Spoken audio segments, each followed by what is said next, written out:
stability of space-time. The multiverse is a concept about which we know frighteningly little. Your desecration of reality will not go unpunished.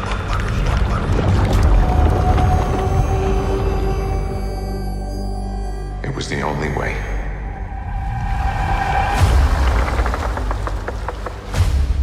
But I never meant for any of this to happen.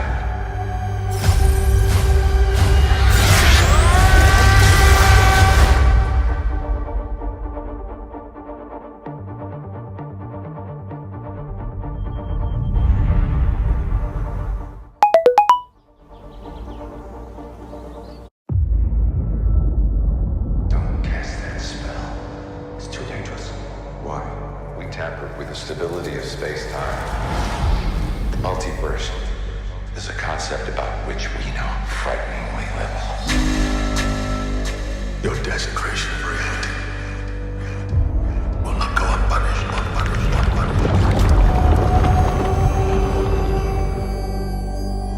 It was the only way.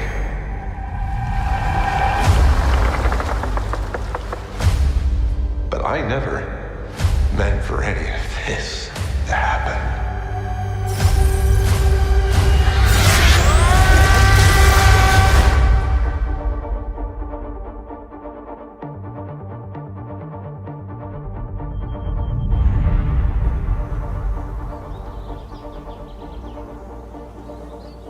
Wanda. I knew sooner or later you'd show up. I made mistakes, and people were hurt. I'm not here to talk about Westview. Then what are you here for? I need your help. With what? What do you know about the multiverse?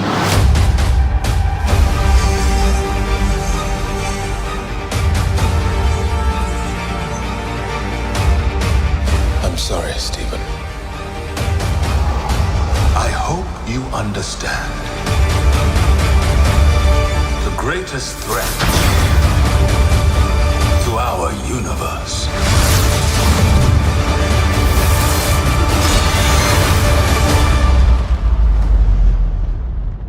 is you. Things just got out of hand.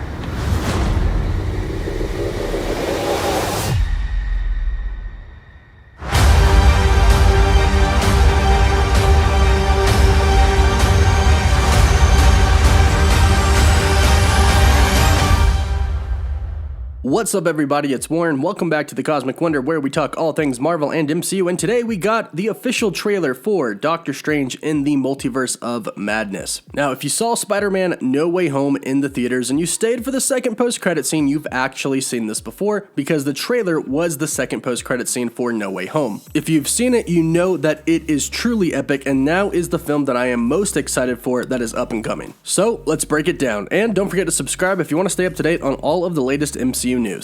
Trailer starts off with a black screen. We hear ominous music playing in the background, and then we hear Wong. We hear him say, "Don't cast that spell, it's too dangerous." Now, we didn't actually hear Wong say this in the actual movie, but we did hear him say it in one of the trailers for Spider-Man No Way Home. We then hear Doctor Strange say, "We tampered with the stability of space-time." We see some candles blow out at the Camartage, and then we hear Doctor Strange say, "The multiverse is a concept about which we know frighteningly little," which is exactly what he told Peter in Spider-Man No Way Home. This implies that there are severe consequences to what he did in No Way Home that are now coming to fruition in Multiverse of Madness. This is also demonstrated in the very next scene that we get. We see Doctor Strange's old watch. This is the one watch that he kept and did not sell. He had it the entire time, even after he became a sorcerer. It was broken and reflects the fact that he himself was broken. His hands no longer worked. And now we can see his reflection in the watch in this post-credit scene, still shattered, reflecting that he himself is indeed still shattered, and the multiverse is now shattered as well. And unfortunately, as the watch reflects, it is Doctor Strange himself who has shattered the reality that he knows. This is further confirmed as we then hear Mordo say, "Your desecration of reality will not go unpunished." If you recall, in the Doctor Strange film, Mordo was kind of devastated that the Ancient One was using dark magic. In the film, he says she drew on its power to steal centuries of life, but she told them that it was forbidden while she did that. And then he said the bill comes due. It always comes due, which is now happening with Doctor Strange and all of his actions. The bill is coming due, including apparently what he did in Avengers Infinity War and Avengers Endgame. As the next part we hear is Doctor Strange's line from Avengers Infinity War right before he snapped. It was the only way, referring to him giving up the Time Stone. Now, this implies that there are a lot of things here that are actually responsible for shattering the multiverse, hence Multiverse of Madness. It's not just what happened in Spider-Man No Way Home, but it's also what happened in Doctor Strange, the first movie, also what happened in Avengers Infinity War and Endgame. After all, the Ancient One explained in Avengers Infinity War in 2012 when Hulk went back and talked to her, she explained that if you remove one Infinity Stone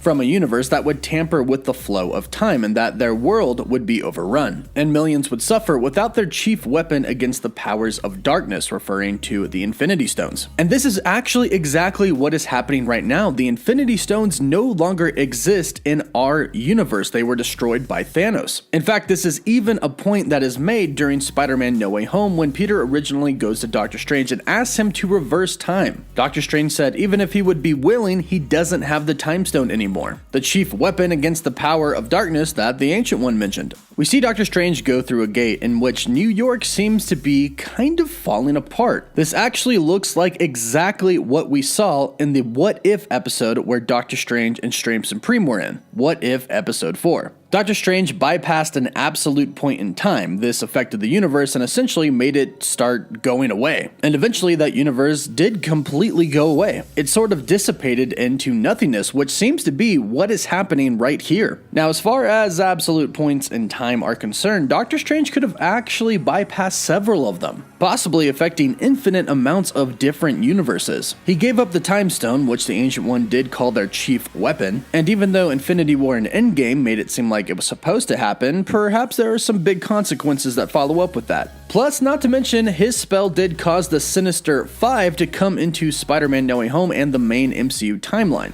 Doc Ock, Green Goblin, Electro, Sandman, and the Lizard all have very different fates now when they go back to their own universes. They were all supposed to die, or get locked up in a prison. However, they are now cured and they are back in their original universes. Their fates have drastically changed, not to mention the fates of their Spider-Mans have changed as well. For example, when Norman Osborn goes back, he's no longer going to be the Green Goblin. This will cause Harry to no longer turn into Goblin and die. This will have huge implications on Tobey Maguire's Spider-Man. And that's just one case. Alfred Molina is going to go back and his Doc Ock is not going to die as well. The repercussions of what happened in Spider-Man No Way Home are going to be huge, and this is why Doctor Strange is going to have to pay for them. He could have broken multiple absolute points in time, causing not only his universe, but possibly infinite amounts of universes to start to collapse. But then a lot happens in this trailer. We see Doctor Strange enter a very dark sanctum, one that is flooded with water. We hear him say the words, "But I never meant for any of this to happen." He is clearly talking to somebody that is accusing him of being responsible for all of this. The fabric of reality essentially melting. Now, he could be talking to Wong, he could be talking to Mordo, or he could be talking to somebody else. There's rumors that the Illuminati could show up in Multiverse of Madness, and it's possible that they kind of govern the multiverse and they could be super pissed at him. We see a shot of Wanda's hand using some chaos magic. Then we see Dr. Christine Palmer walking down the aisle, and get this, Stephen Strange, Doctor Strange, is not waiting for her, he is actually in the pew. The look on her face as she walks down makes it seem like she might have a little bit regret of what she's about to do, not marrying Stephen Strange. And Strange doesn't look too happy as well, but at the end of the Doctor Strange film, they kind of left their own separate ways as friends. We then see a woman from behind wearing a star on the back of her jacket. This is Amereica Chavez, played by Xochitl Gomez, who I actually met and had the pleasure to talk to for a little bit at the Shang-Chi and the Legend of the Ten Rings premiere. Now, her powers are that she's able to open up star portals to different dimensions. So this is kind of a perfect movie for her to enter here, one where the multiverse is in madness, and it looks like Doctor Strange is going to try and fix it.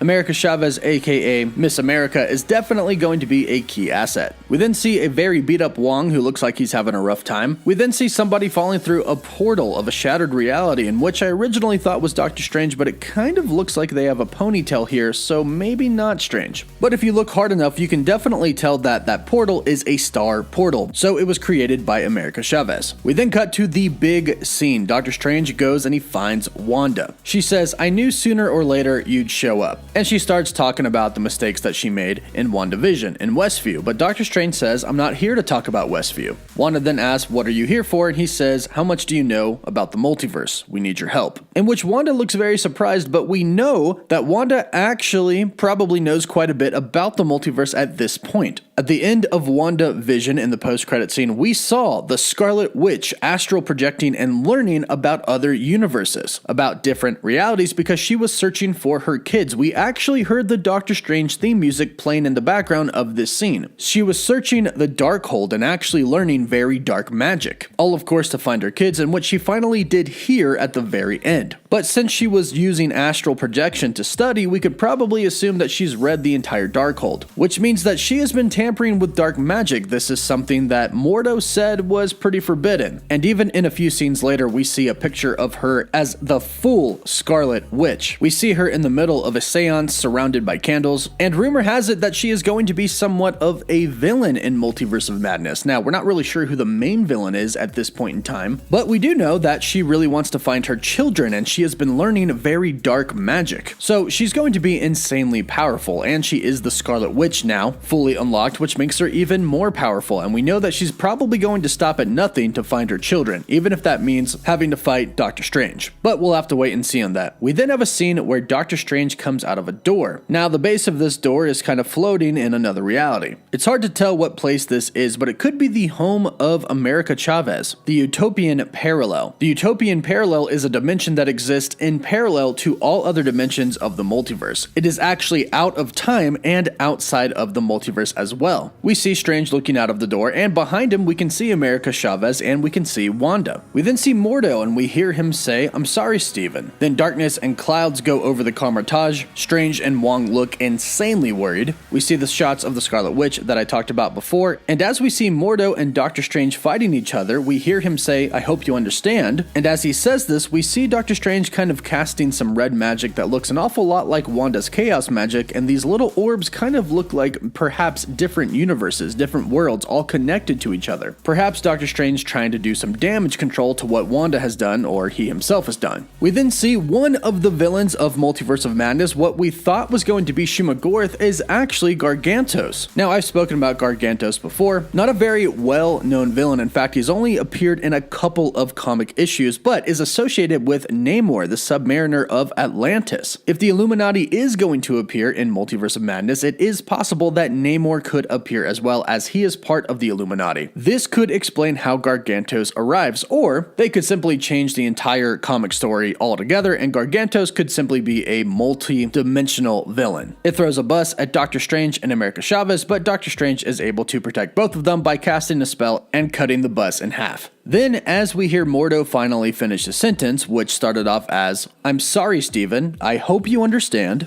the greatest threat to our universe is you." And as he says this, we see an alternate sanctum, which I'm assuming exists in another universe, or perhaps in between universes. In the background, it looks like this could be some type of void. I'm actually getting a lot of Loki vibes here when they finally run into He Who Remains. But here we meet another Doctor Strange, which could be Strange Supreme. We were introduced to Strange Supreme in What If Episode 4, and also in the finale as well. It is possible that What If could connect to the live action films. However, I'm probably going to say that this is just a different variant of Doctor Strange, which I think we might see a few of these in the movie. This one does seem to be a lot darker and could be a lot more evil. We could probably assume that if Doctor Strange is at the heart of the multiverse breaking, it's not just one Doctor Strange, but multiple ones, and we can assume that there are going to be some evil ones. And the trailer ends with this Strange saying, "Things just got out of hand." And I don't know about you all, but I am super excited for this movie. Doctor Strange in the Multiverse of Madness looks like it's going to be phenomenal. Don't forget to subscribe if you love Marvel and the MCU and want more content. Don't forget to like the video, and for live updates, you can follow me on Instagram and Twitter. As always, thank you all so much for watching. Woof woof.